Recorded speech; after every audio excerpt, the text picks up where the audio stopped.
Olá pessoal, tudo bem com vocês? Aqui é o professor Danilo de Filosofia. Hoje no nosso vídeo nós vamos corrigir a atividade que foi passada aí para vocês na semana passada, belezinha? Bora lá!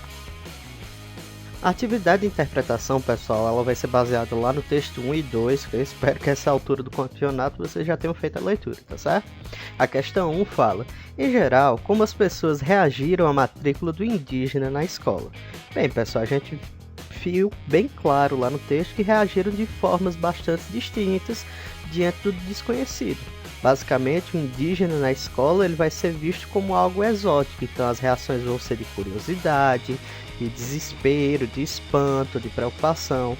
Então, na prática, houve algumas até ideias preconceituosas utilizadas lá no momento de representar, de observar aquele momento. Então é importante que as reações desses alunos, desse pessoal na escola, vão ser bastante distintas, onde todos demonstram que o desconhecido nos afeta de alguma maneira. Então é normal que quando nós desconhecemos alguma coisa, aquilo tenha um impacto no primeiro momento. Já a questão 2 fala, qual a justificativa dada pela diretora para tanta preocupação? Você concorda com ela? Justifique sua resposta. Bem, pessoal, quando a gente faz a leitura lá do texto, fica claro que a diretora estava preocupada com as questões legais que envolvia ter um indígena matriculado na sua escola, pois os indígenas têm uma legislação diferenciada, por incrível que pareça, sim. Os indígenas eles têm um conjunto de leis dedicados a eles, principalmente porque os indígenas eles têm uma proteção federal, existem leis federais que protegem esse indígena.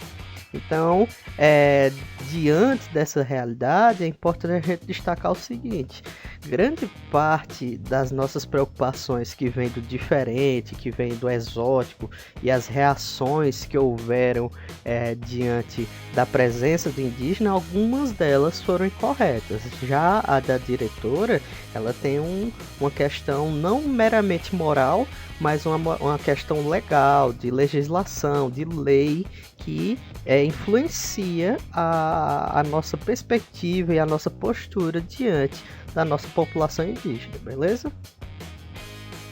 Já a questão 3 fala, e se ele resolver vir nu estudar, será que podemos impedir? Como você responderia a essa pergunta? Bem, pessoal, muitos de vocês podem pensar da seguinte maneira, já que essa questão ela é bem pessoal, é que não haveria problema algum, pois o índio ele está simplesmente o quê? Mantendo a sua própria cultura. Se ele lá na tribo indígena ele vivia dessa forma, ele estaria apenas reproduzindo aquilo que ele estava adepto cotidianamente. Mas é importante a gente destacar que não, né?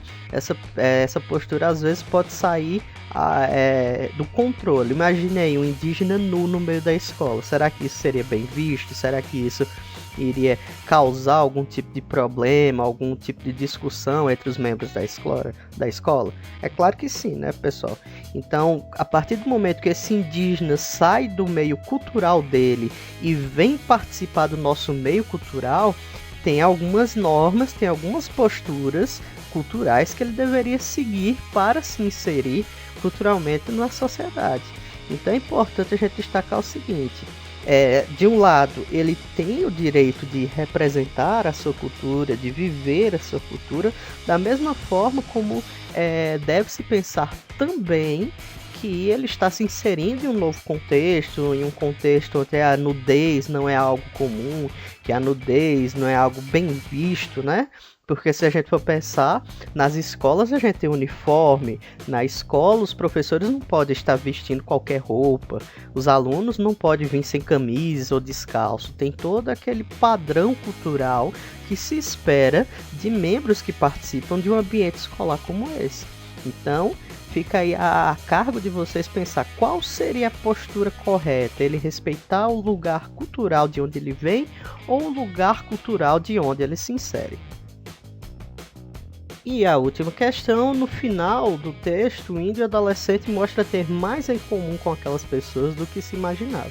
Em sua opinião, o que isso significa? Essa cultura é tão distante da nossa, está tão distante da nossa? Bem, é necessário a gente levantar alguns pontos aqui, galerinha.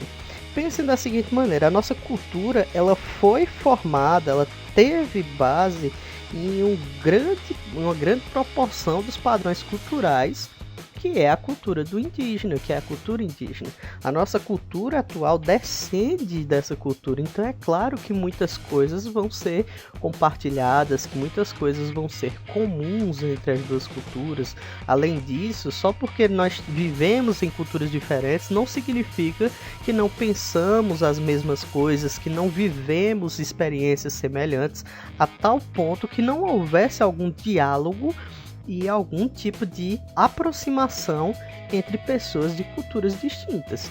Imagine aí, será que um japonês ele não vive a adolescência? Será que um americano ele não vive a velhice? Será que um americano ou um francês não tem dificuldade de se inserir no novo contexto social? Então, apesar das culturas serem distintas, é importante a gente destacar que a cultura indígena ela está muito presente na nossa cultura, e segundo, que muitas experiências humanas, muitas experiências sociais são muito próximas, são muito semelhantes, que permitiriam uma aproximação cultural, tá certo? Então, pessoal, é isso. Eu espero que vocês tenham gostado da videoaula de hoje. A atividade foi um pouquinho curta. A próxima atividade eu quero que vocês façam lá no livro Poliedro, das páginas 25 a 30, vai ser um pouquinho mais longa, tá certo? Então eu vou querer que vocês se debrucem com mais cuidado, tenham mais carinho na hora de responder o livro, para que nós possamos corrigir na próxima videoaula, beleza? Desejo a todos uma ótima semana e até mais!